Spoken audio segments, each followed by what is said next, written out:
Bom, então pessoal, vamos começar a nossa última parte de corrosão, certo? Gravando aí nesse novo formato onde aparece aí meu rosto.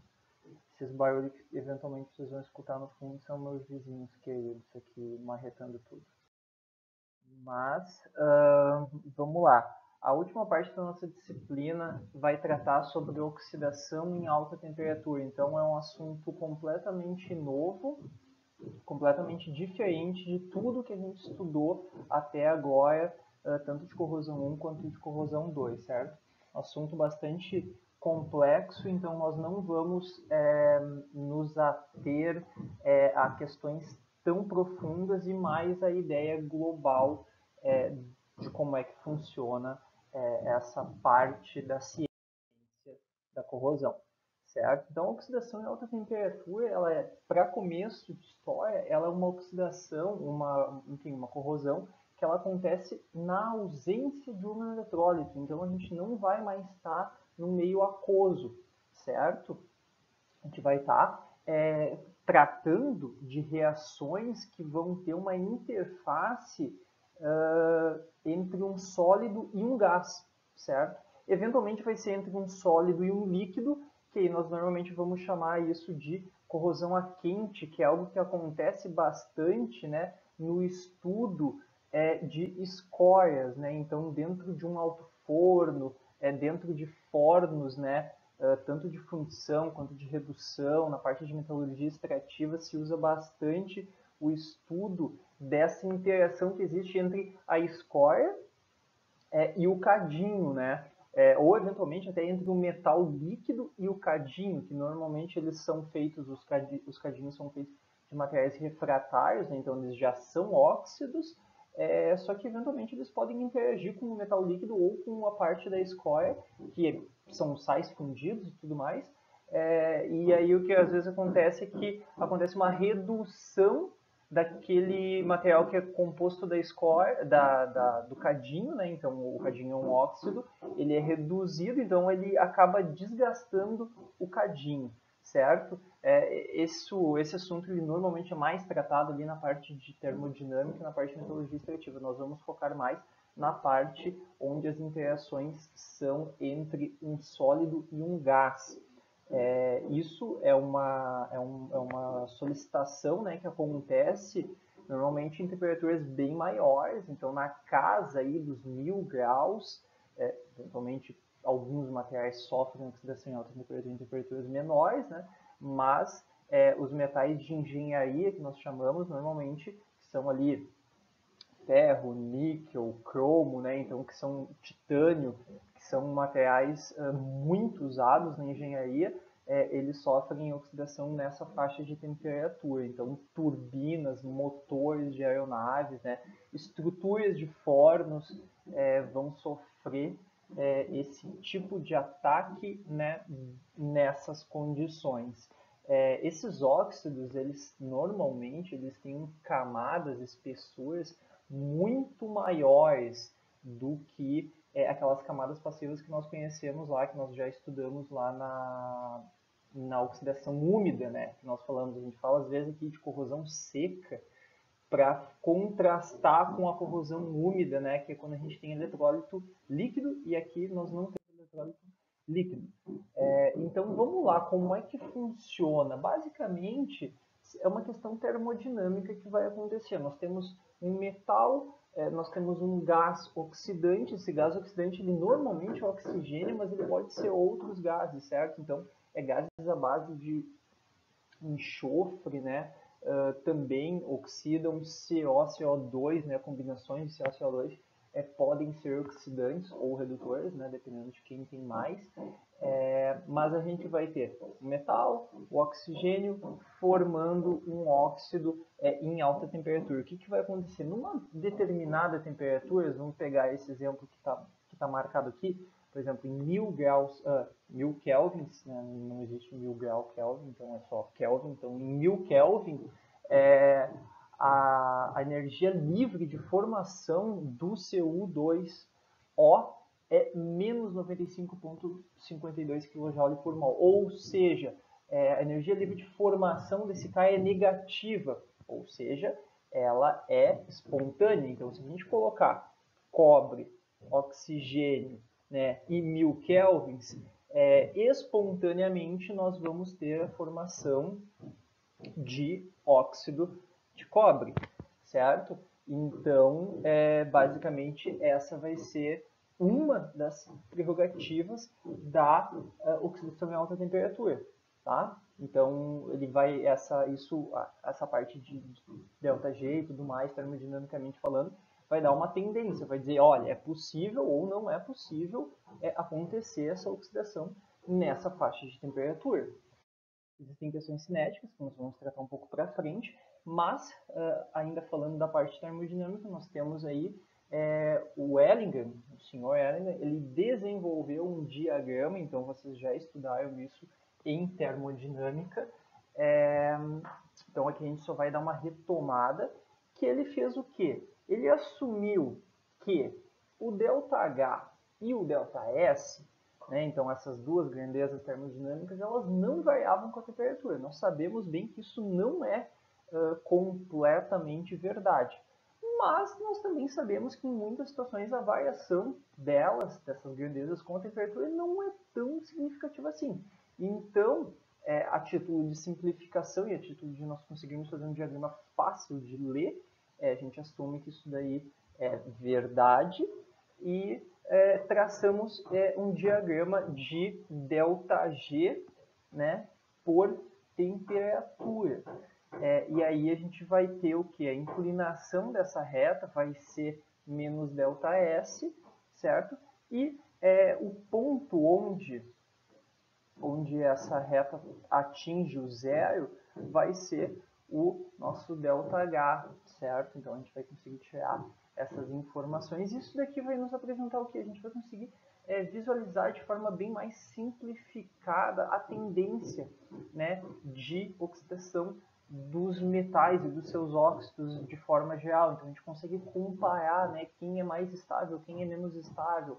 Então aqui, e aí a gente tem que só lembrar que agora nós estamos falando principalmente do óxido. Então esse diagrama ele é apresentado sob a forma, né, na formação do óxido. Então quando eu falo assim, olha só, aqui a gente tem um exemplo, né, o Al2O3, que é o alumina, óxido de alumínio. Ela é mais estável do que o Fe3O4, certo? Então, que nesse caso aqui é a magnetita do ferro. Então, o que acontece? O óxido de alumínio é mais estável que o óxido de ferro, ou seja, é mais fácil, termodinamicamente falando, nós gerarmos o óxido de alumínio, certo? Do que o óxido de ferro.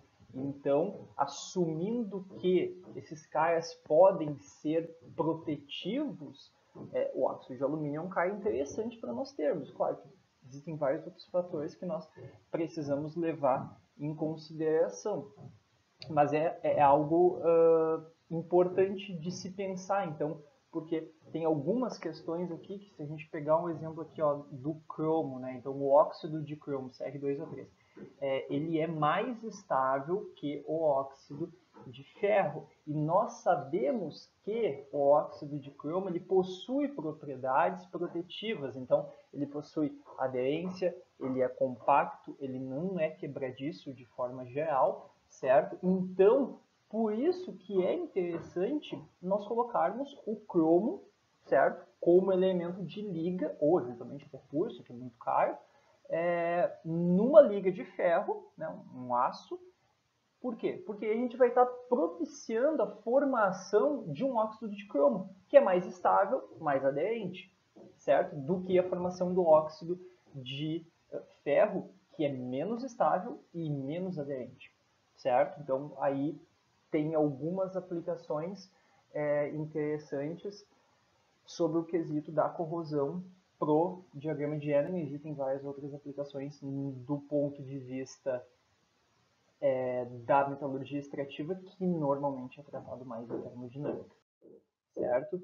Então, aqui a gente tem um exemplo, né, que comenta um pouquinho do óxido de alumínio, que nós já falamos, e tem um exemplo da prata, que se a gente olhar para a prata, ela é o único metal apresentado nesse diagrama aqui, que olha só, ele tem um ΔG positivo acima de uma determinada faixa de temperatura. Reparem, então, a prata, claro, a prata é um metal nobre, então ela já é naturalmente, o oxigênio ele tem dificuldade de oxidar a prata, né?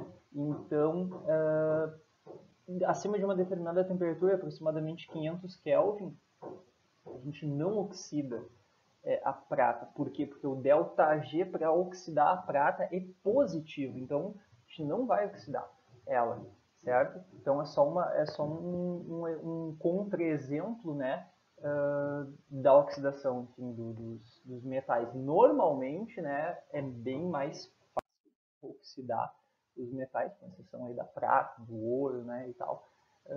E aí tem mais um detalhe, que a pressão de oxigênio ela normalmente ela é muito baixa, certo? Para nós oxidarmos os metais. Então aí 10 a menos 10, 10 a menos 20, 10 a menos 30 atm, certo? Então o que que acontece? Na atmosfera, enfim, na nossa atmosfera a gente tem quanto, né, de pressão de oxigênio? A gente tem 0,2 atm. Então, imagina, isso aí é muitas vezes mais do que é necessário para oxidar os metais de forma geral. Então, daí vocês podem eventualmente perguntar, poxa, mas por que os metais não oxidam, né? Então, já que a gente tem muito mais oxigênio do que precisa para oxidar esses caras, né? Só que daí tem um detalhe que a gente tem que levar em consideração: cinética, certo? Então, a 20 graus, 30 graus, 40 graus, que é a temperatura que a gente está exposto aqui ao ambiente, a cinética para isso acontecer é muito lenta. Então, o que acontece é que não vai acontecer, certo? Eles vão oxidar por outros mecanismos, né? Inclusive, vão oxidar pelo quê? Pela umidade do ar. Então, vai ser um eletrólito, a gente não enxerga, né? Mas a umidade vai condensar ali no metal, vai formar uma pilha, certo? Aquela corrosão úmida que nós conhecemos, ele vai oxidar dessa forma. Então, acima de 100 graus a gente já não tem mais isso, né? Porque a água está totalmente na forma de vapor. Então a gente vai ter, aí sim que a gente pode começar a ter problemas de oxidação em alta temperatura, mas ainda assim, a 100 graus é muito difícil de acontecer. A gente vai realmente ter temperaturas bem maiores, tá? Então, por uma questão cinética. Então, aqui a gente tem um exemplo, né? Vários exemplos da da pressão que a gente precisa para oxidar determinados metais. Então, repare, 10 a menos 37, 10 a menos 28, 10 a menos 10. Então, são pressões extremamente baixas. Então, assim, se a gente não tiver numa atmosfera controlada, esses caras vão oxidar, certo? Chegando nessas temperaturas, 500 Kelvin, 1000 Kelvin, certo? Esses caras vão oxidar, a não ser que a gente esteja realmente numa atmosfera controlada. Então, para aplicações bem específicas, a gente vai fazer isso. A gente vai colocar um gás inerte, que a gente vai baixar essa pressão parcial do oxigênio lá embaixo, daí vai colocar lá para 10 a menos 30, 10 a menos 40, para a gente garantir que esse cara não vai oxidar, certo? Então, como é que acontece essa oxidação? Como é que ela começa? Como é que ela se desenvolve? O oxigênio entra, o oxigênio sai, o metal entra, o metal sai. Então, já não é mais eletroquímica que a gente está falando. Então, a gente está falando agora de íons, mas íons que estão em estado sólido, certo? Então, o nosso eletrólito, ele vai ser quem? Ele vai ser o óxido, certo? Esse cara que vai ser um eletrólito sólido. Então, ele vai precisar ter condutividade iônica, condutividade eletrônica, certo? Porque ainda assim a gente vai precisar, a oxidação ela vai acontecer através do movimento tanto dos íons quanto dos elétrons, certo? Então aí esse movimento até tem algumas diferenças sobre quando a força eletromotriz que faz esses caias se movimentarem é concentração ou algum campo elétrico. Então, por exemplo, difusão. O que é difusão? Difusão é quando a gente tem um movimento, né, de íons devido a uma diferença de concentração. Então, a gente tem uma parte mais concentrada, menos concentrada. O mais concentrado vai para o menos concentrado, certo? Maravilha. Quando nós temos um campo elétrico atuando, então um polo positivo, polo negativo, né? E aí o caia alguma íon carregado ou elétron, ele é atraído devido ao campo elétrico. O nome disso nós chamamos de quê? De migração, certo? Então tem uma diferença. Na prática, os caias vão se movimentar, mas a força eletromotriz que faz esses caias se movimentar é diferente, certo? Então tem esse pequeno detalhe, certo? Claro que essas duas coisas elas podem acontecer e elas acontecem de forma simultânea, né? Então, só que às vezes a gente tem um campo elétrico em um sentido e um perfil de concentração no outro sentido, e aí a gente faz cargas positivas ir para um lado, cargas negativas irem para o outro, certo? Então, tem essas questões que precisam também ser avaliadas. Mas vamos lá, falando aí do começo da oxidação em alta temperatura. Então, primeiro, o oxigênio ele chega, tá? Molecular, então O2, absorveu na superfície do metal, tá? O que acontece? Nesse momento, ele vai ser reduzido, então ele vai receber 2 elétrons do metal, certo? E vai se transformar num íon O2-, tá? 2 íons, só 2 menos, tá? Então, que vão estar absorvidos na superfície metálica. E aí, como o metal doou esses 2 elétrons, a gente vai ter a formação, a geração de cátions no metal, certo? E aí é que entra a história. O que pode acontecer, tá? Na prática? O íon de oxigênio pode entrar na estrutura metálica, certo? Se combinar com aquele cátion e formar o óxido. Essa é uma alternativa. A outra alternativa é o cátion pode difundir para fora da superfície metálica, certo? Se juntar com o oxigênio e formar o óxido. Quando acontece um? Quando acontece outro? Bom, depende de um monte de fator, mas na prática normalmente acontece os dois, só que em intensidades diferentes, certo?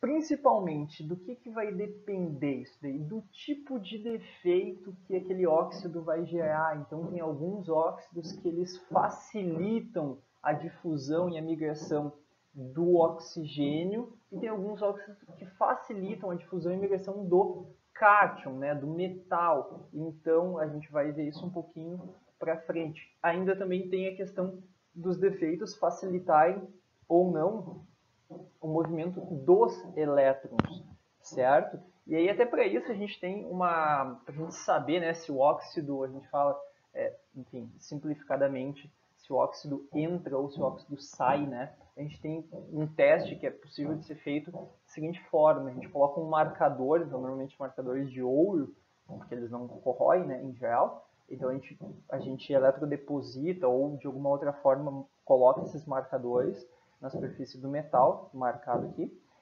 larga lá no forno, tá? E aí bota para oxidar. Depois a gente olha em que altura que esse marcador tá, certo? Se o marcador continua por cima da superfície, o que acontece? Significa que o óxido ele entrou, certo? Para dentro da estrutura metálica. Significa que o oxigênio difundiu para dentro.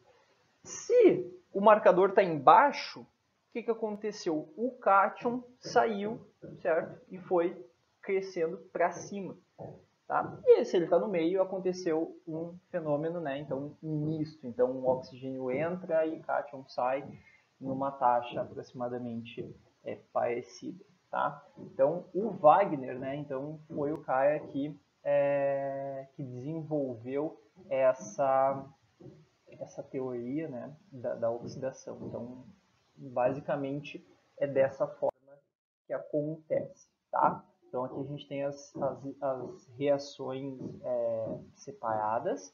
Então a gente vai ter o metal, né, oxidando, formando, né, gerando 2 elétrons. Esses 2 elétrons que o metal gera, vamos lembrar, esses caras, eles vão né, percorrer esse caminho aqui, e esse caminho vai ser pelo óxido, então o óxido ele vai ser esse condutor eletrônico, tá? Então ele precisa ter condutividade eletrônica, se não tiver, não vai acontecer a oxidação. Tá? Esse cara vai chegar aqui na superfície do óxido e vai encontrar esse oxigênio molecular.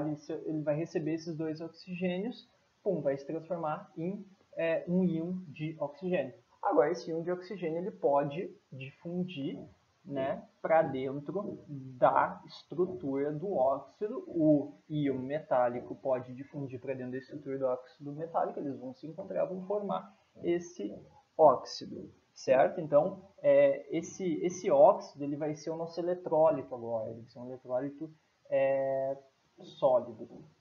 Ele precisa ter condutividade iônica, condutividade eletrônica, ele é o eletrodo para a redução do oxigênio e ele é uma barreira para a difusão dos cátions e dos ânions de oxigênio. Então, ele faz a função tanto do eletrólito quanto do cara que dificulta essa coisa de acontecer, certo? Então, e aí tem outros fatores. Então, o que acontece? O negócio vai oxidando, tá? Então, essa espessura ela vai aumentando, aumentando, aumentando.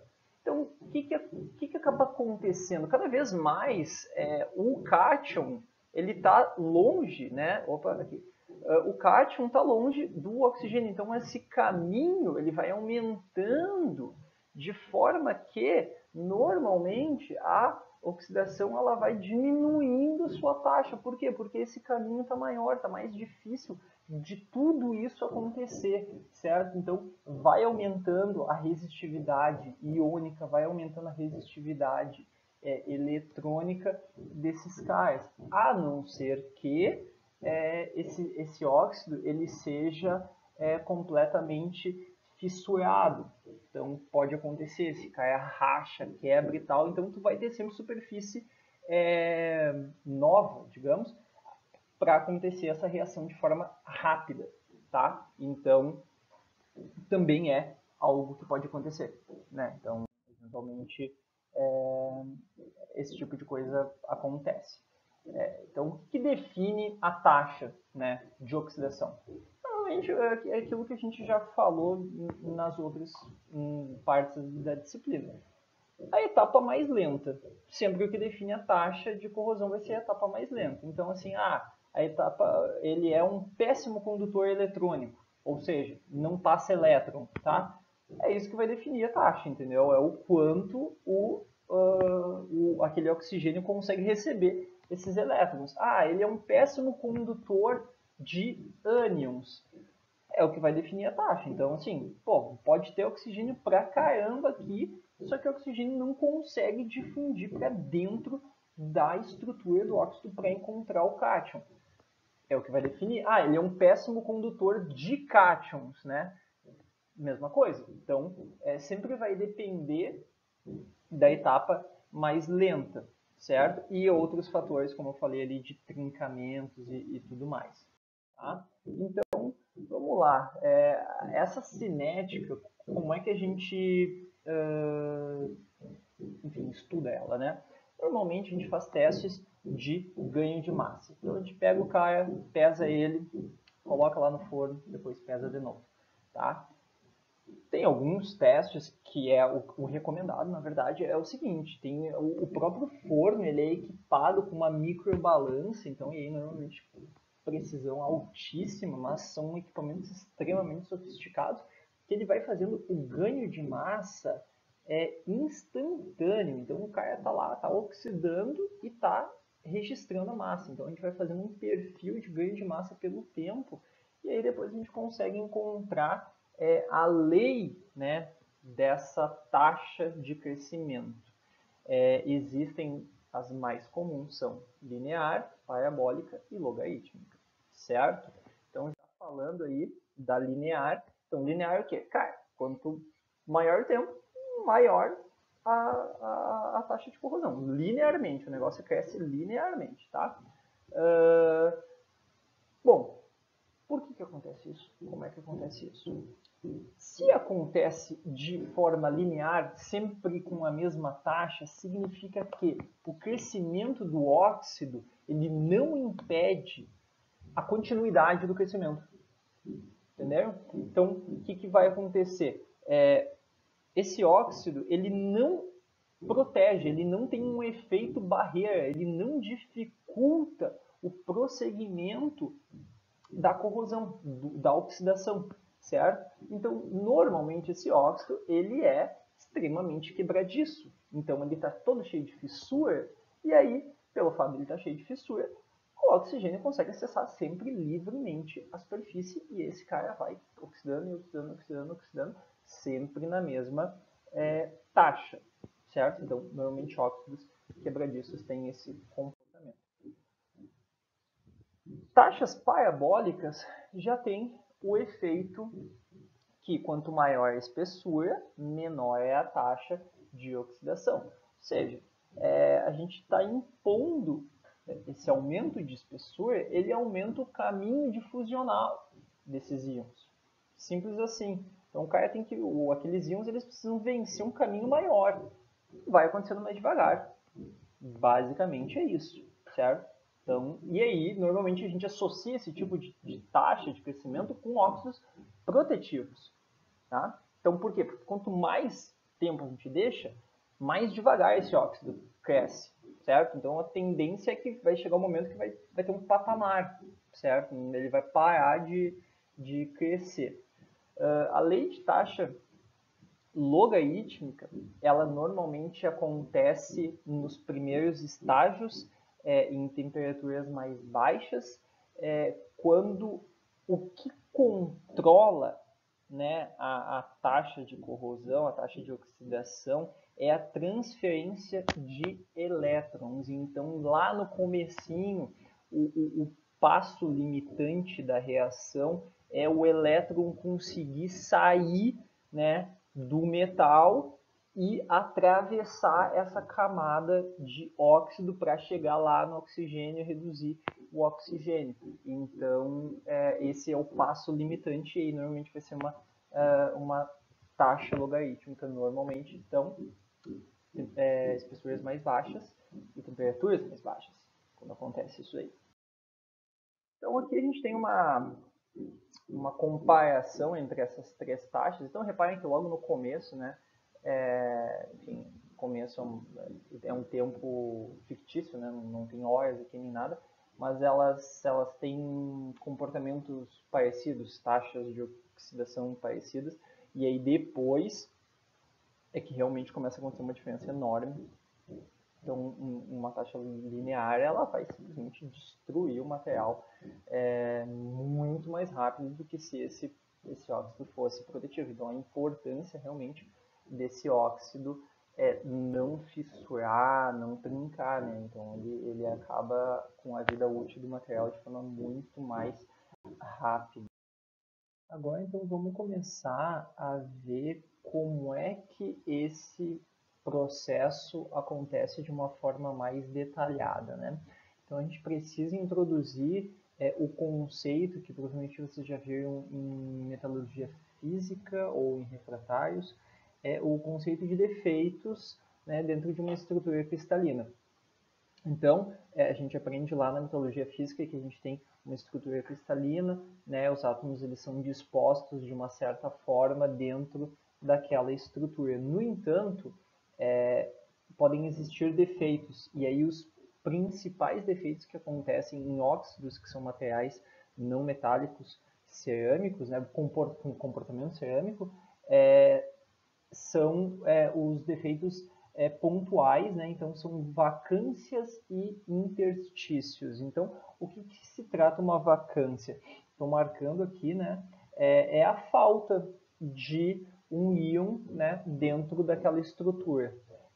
E o interstício? Bom, o interstício, um defeito intersticial, é um átomo, ele está fora da posição natural dele, né? E ele está numa posição intersticial. Então tem aquela estrutura toda, né, que tem as posições pré-definidas e tem uns espaços ali entre essas posições. E aí aquele átomo se enfia naquela posição que não é uma posição natural, digamos, certo? E aí podem existir tanto vacâncias quanto interstícios catiônicos e aniônicos, basicamente é a carga, né? Então a gente sempre aqui, nesse estudo de oxidação em alta temperatura, a gente vai estar falando sempre de um metal que ele vai estar na forma catiônica e do oxigênio que vai estar na forma aniônica, né? Então, quando eu falo de alguma coisa catiônica, é em relação ao metal. Quando eu falo de alguma coisa aniônica, vai ser em relação ao oxigênio.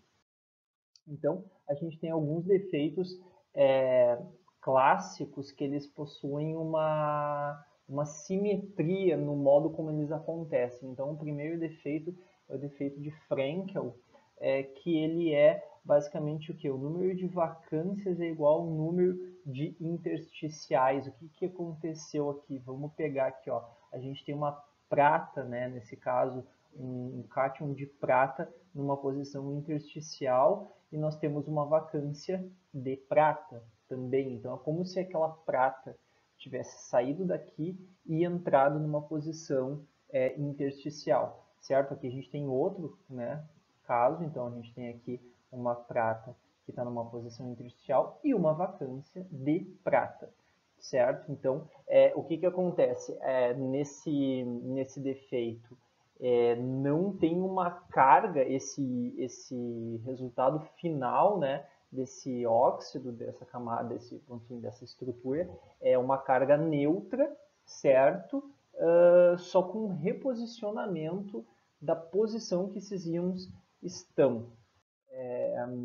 Agora a gente tem um outro defeito, que é o defeito de Schottky, que ele é um pouquinho diferente, que ele é o seguinte: a gente tem uma quantidade igual de vacâncias catiônicas e aniônicas. Então aqui, ó, deveria ter um potássio mais, certo? Aqui deveria ter um cloreto menos. Então aqui, né, um acaba anulando o outro. Aqui é a mesma coisa, certo? Deveria ter um cloreto menos aqui e um potássio mais aqui.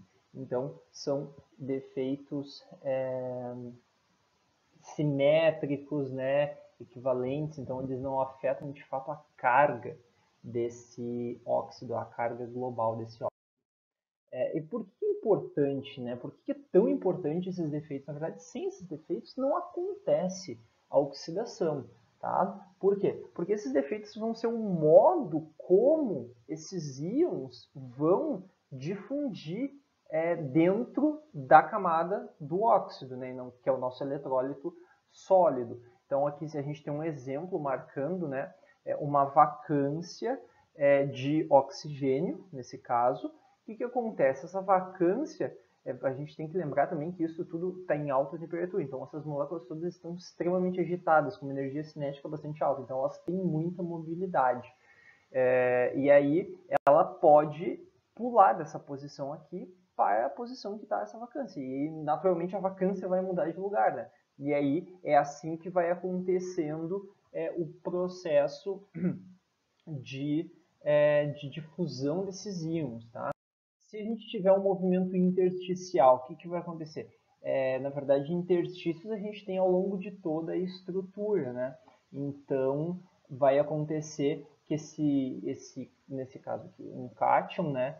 Ele vai ir pulando, né, de posições intersticiais em posições intersticiais para ir para o caminho onde a difusão está levando ele ou para onde o campo elétrico está levando ele, certo? Então é dessa forma que acaba acontecendo o transporte iônico na oxidação em alta temperatura.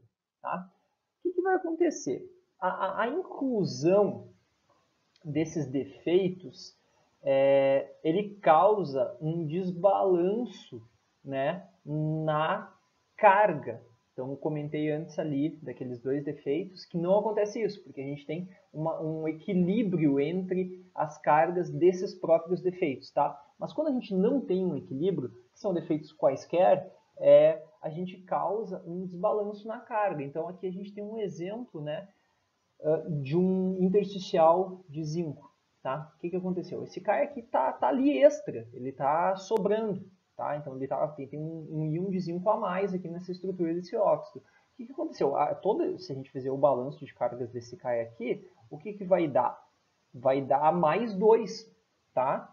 Então, para balancear essa carga, a gente precisa colocar 2 elétrons aqui, certo? E aí é que acontece, né, é daí que vem a origem semicondutor desses óxidos. Então, certo? Esses elétrons aqui eles são solicitados, né, lá da superfície metálica.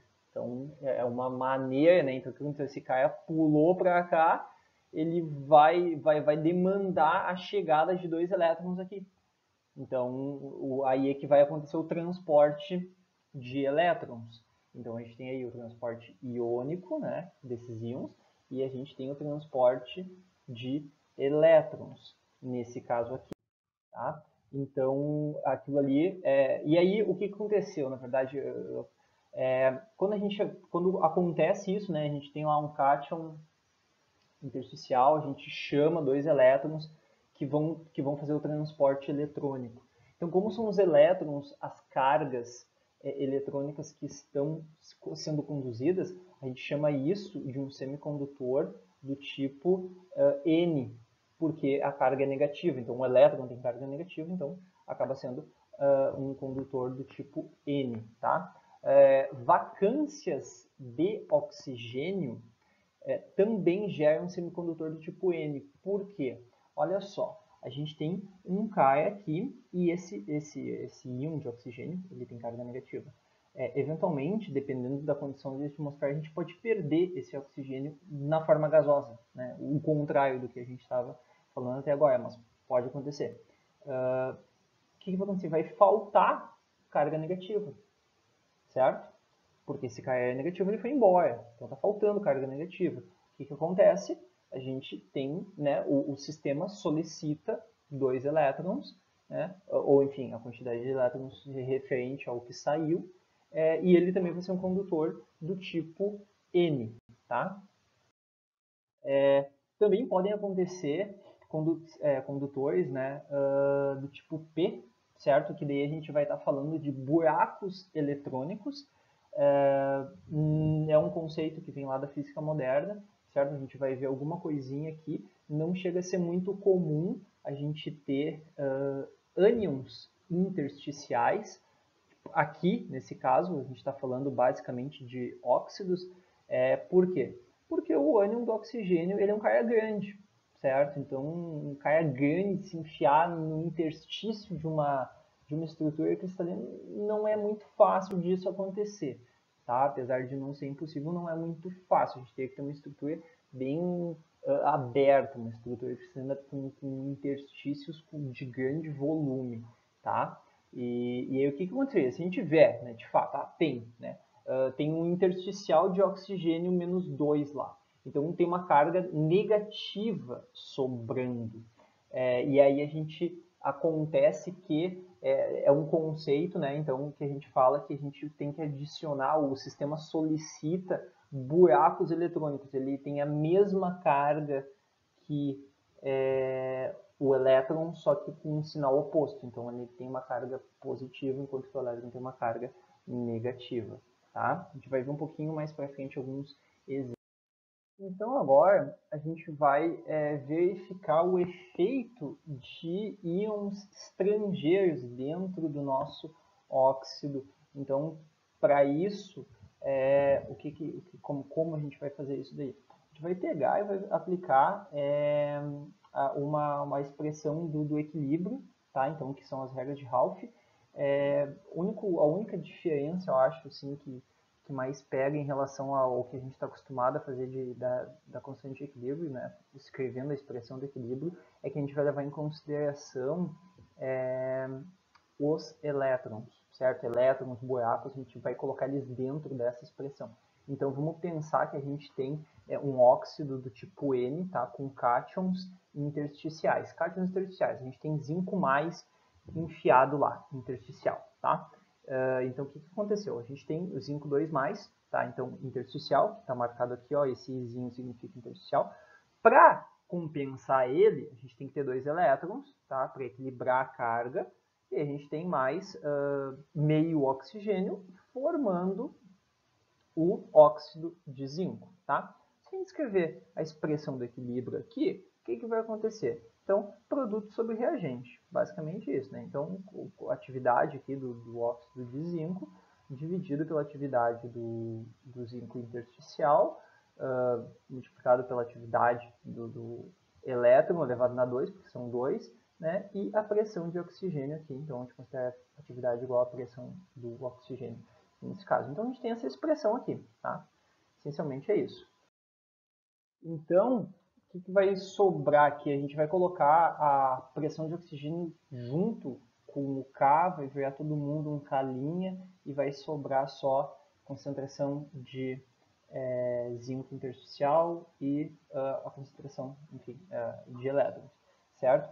Então, se a gente substituir um desses caras aqui, um átomo, um íon de zinco intersticial por um de lítio, o que acontece? Para a gente manter a neutralidade da carga, um elétron tem que ser perdido. Por quê? Porque a gente tinha zinco 2+, a gente substituiu por lítio 1+, certo? Então a gente perdeu uma carga positiva. Se a gente perdeu uma carga positiva, a gente perde uma carga negativa, tá? Só que aí o que aconteceu? A gente diminuiu, tá? Aqui os elétrons, a gente tem um elétron a menos. Só que esse K' não vai mudar. Então, o que vai acontecer? A gente vai ter um acréscimo da quantidade de íons de zinco 2+. Então, a gente vai aumentar a concentração de zinco intersticial. Isso vai fazer o quê? Isso vai aumentar a capacidade de difusão desse óxido. Aumentando essa capacidade de difusão, a gente vai ter um processo corrosivo mais acentuado, certo? Então, aqui a gente tem o exemplo, enfim, o desenho do exemplo, né? Então, a gente tem aqui ó, um zinco intersticial, certo? Se a gente adicionar esse K aqui, né? Então, a gente vai ver, ó, a gente tinha zinco 2+, agora a gente tem só mais um aqui. Então, a gente precisa perder esse 1 elétron. Perdendo esse 1 elétron, a gente, né, lá naquela expressão, diminuiu o elétron, aumenta zinco intersticial, aumenta a difusividade, portanto, aumenta a oxidação desse óxido, desse sistema aqui, tá? Agora vamos pensar no mesmo sistema, só que em vez de a gente estar falando de uma substituição para lítio 1+, a gente está substituindo por um alumínio 3+, tá? Então a gente está colocando um cara que tem uma carga positiva a mais, tá? Se a gente tem uma carga positiva a mais, a gente vai ter que adicionar um elétron a mais para manter a neutralidade, certo? E a gente pega aquela mesma expressão, se aumentou a quantidade de elétrons, para manter a constante igual, vai diminuir a quantidade de zinco intersticial, certo? E aí, o que vai acontecer? Vai diminuir a difusividade, então a capacidade de difusão, porque vai ter menos zinco intersticial difundindo, então vai diminuir a oxidação, certo? Então, essa que é a ideia, né, principal de quando a gente adiciona um íon estrangeiro dentro de uma estrutura de um óxido. Por que isso é importante? Porque a gente não tem um óxido sempre só de zinco e oxigênio, ferro e oxigênio, alumínio e oxigênio. A gente tem ligas, certo? E aí, muitas vezes, os efeitos desses metais de liga, desses elementos de liga dentro da estrutura, eles podem ter influência mais profunda ainda na oxidação em alta temperatura. Então, a gente percebeu que se a gente tiver um zinco que tem lítio e ele for exposto à oxidação em alta temperatura, ele vai corroer, ele vai oxidar bem mais rápido. E agora, se a gente colocar alumínio, né, provavelmente ele vai oxidar bem mais devagar. Então, uma maneira de a gente até conter a oxidação desses caras, conhecendo esse conceito, certo? E aí, para isso, a gente vai fazer uma série de exemplos aqui. A gente sempre tem que ter em consideração aquela constante de equilíbrio. A gente escreve aquele equilíbrio e aí substitui o que está sendo solicitado, verifica isso no efeito que vai ter do elétron ou do buraco e tal, manter a neutralidade e depois verifica quem é que aumentou, quem é que diminuiu. Basicamente é isso, e a gente vai conseguir saber se vai oxidar mais rápido ou mais devagar. Agora, vamos pegar um exemplo de um semicondutor do tipo P, onde a gente tem vacâncias catiônicas, ou seja, está faltando um íon positivo. Nesse caso aqui vai estar faltando o íon de níquel 2+, tá? Então olha só, está faltando um íon de carga 2+. Se está faltando, significa que a carga efetiva dentro da estrutura vai ser uma carga negativa, porque deveria ter mais 2 lá e não tem, certo? Então isso causa um efeito negativo. Então é como se essa vacância ela conta como se tivesse uma carga menos 2, tá? E aí, para compensar essa carga menos 2, o que o sistema precisa solicitar? Ele precisa solicitar buracos eletrônicos, tá? Que a gente vai chamar aqui de H, que vem do inglês hole, certo?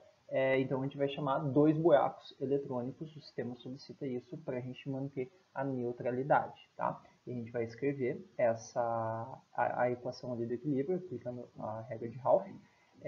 Mesma coisa a gente vai fazer com o oxigênio, joga ele dentro daquela constante ali, certo? Via K', e a gente tem essa expressão aqui. Então, repare, vacâncias de níquel, né? Cada risquinho ali é referente a uma carga, então essa vacância aqui vale menos 2. Buracos elevado na 2, porque tem 2 buracos aqui. Então aqui vai ser o mesmo pensamento, certo? Então só que a gente vai avaliar agora se a gente precisa adicionar ou retirar buracos eletrônicos. Só isso, e vamos verificar o efeito que isso vai ter na vacância, certo? Se vai ter mais vacância ou menos, e a gente vai saber se esse cara vai estar mais ou menos suscetível à oxidação, tá? Então vamos lá, se a gente substituir, mesma coisa, tá? Substituir na estrutura lá um íon de níquel 2+, por um íon de lítio 2+. Então olha só, a gente vai ter, né, uma carga positiva a menos, certo? Então para a gente manter a neutralidade, a gente teria que perder um elétron, tá? Ou, de forma equivalente, né, a gente adicionar um buraco, tá? Então, se a gente adiciona um buraco, o que vai acontecer lá? Pegando aquela expressão. Então, aumentou a quantidade de buracos, diminui a quantidade de vacâncias de níquel. Pronto, diminuiu a quantidade de vacâncias de níquel, diminui a taxa de difusão desse cara, certo?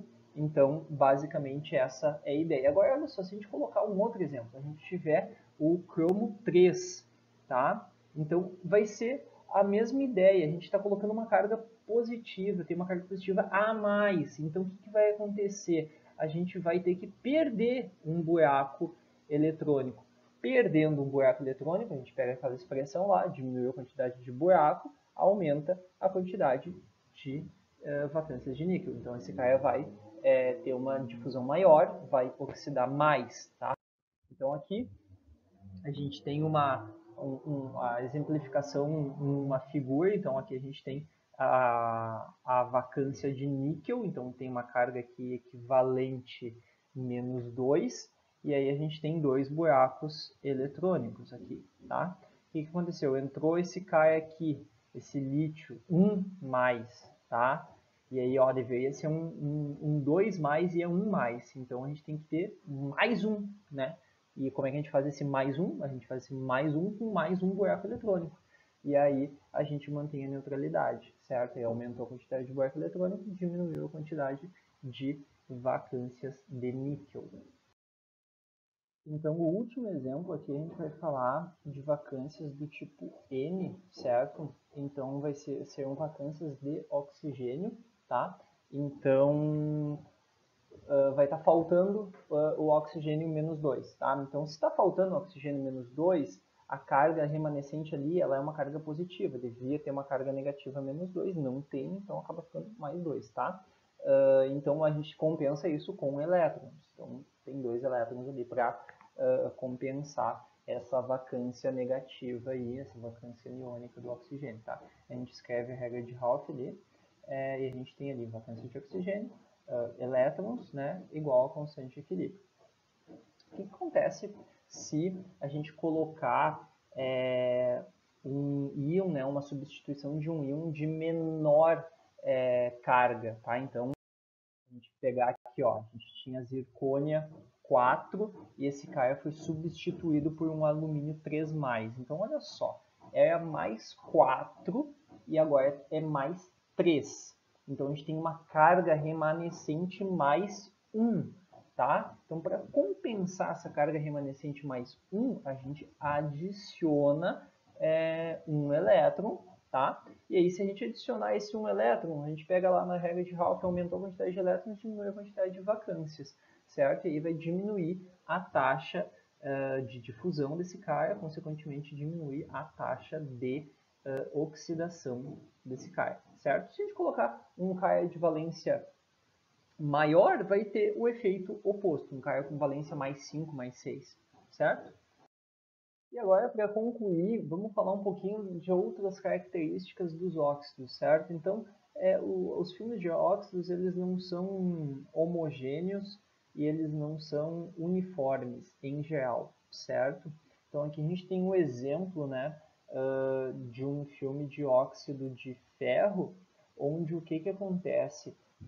Conforme a gente se afasta da superfície metálica ou se aproxima, né, ali da região mais rica em oxigênio, nós temos a formação de óxidos diferentes, com diferentes características. Então, olha só, perto do substrato metálico, nós temos óxidos mais ricos em ferro, certo? Por quê? Porque a gente tem muito ferro a ser ofertado, né, e pouco oxigênio. Conforme esse óxido cresce, acontece, o ferro ali tem uma dificuldade maior de subir, de difundir, de vencer todo esse caminho, né? Então, o óxido que vai sendo formado, olha só, é um óxido mais rico em oxigênio, certo? Então, muitas vezes nós temos essa formação, né, escalonada de óxidos, e aí normalmente é mais ou menos dessa forma que fica dividido. O óxido mais rico em metal fica mais perto do substrato metálico, e o óxido mais rico em oxigênio na composição química fica mais perto da superfície final, digamos, certo? Então, isso é algo bastante corriqueiro, certo? E aí, para concluir, vamos falar um pouquinho sobre óxidos protetores e óxidos não protetores. Então, na verdade, isso é algo bastante complexo. A gente vai falar de um fator específico que ele é bastante relevante, ele é bastante interessante, né? Ele pode nos dar várias dicas se esse óxido vai ou não ser protetor, que é a relação de Pilling-Bedworth, que é uma relação que relaciona, né, o volume molecular do óxido com o volume molecular do metal, tá? E aí o que acontece? Quando essa relação é próxima de 1, o que vai acontecer? Bom, as coisas têm mais ou menos o mesmo volume, então a chance de não existir problemas é grande. Então a chance de ser aderente é maior, a chance de não ser quebradiço é maior, então a chance dele ser protetor é bem maior, em relações próximas a 1. Quando a relação é menor do que 1, isso indica que o óxido ele ocupa um volume menor do que o metal. Então o óxido cresce, enfim, o óxido ele se forma ali, mas ele não cobre toda a superfície metálica, porque o volume que ele ocupa é menor do que o metal, certo? Então esse óxido ele é sempre não protetor. Tá? Então vai crescendo, crescendo, crescendo, mas ele sempre vai deixando espaço de metal exposto. Então é algo que ele vai acabar se tornando um óxido totalmente não protetor.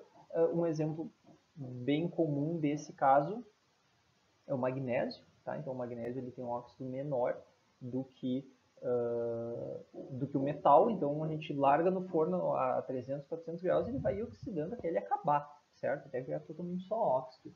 E quando a relação é muito maior do que 1, o que vai acontecer? Esse óxido ele tem um volume muito maior, ele vai crescendo e aí conforme essa espessura vai ficando tamanho, né, tão grande que as tensões internas, né, então devido a essa questão desse volume, as tensões que vão sendo geradas são suficientes para trincar esse óxido.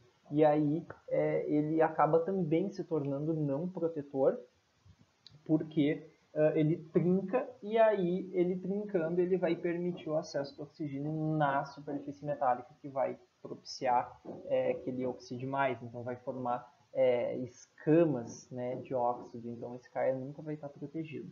É claro que existem outros fatores, né, então para um óxido ser protetor, ele precisa ter um coeficiente de expansão mais ou menos parecido, então também tem mais isso, assim, eventualmente eles têm uma relação ali perto de 1, mas o coeficiente de expansão é diferente, então se esse cara foi aplicado uma fadiga térmica, então ou o metal expandir muito mais do que o óxido, ou vice-versa, esse cara vai ter uma tendência maior de trincar, de quebrar, certo?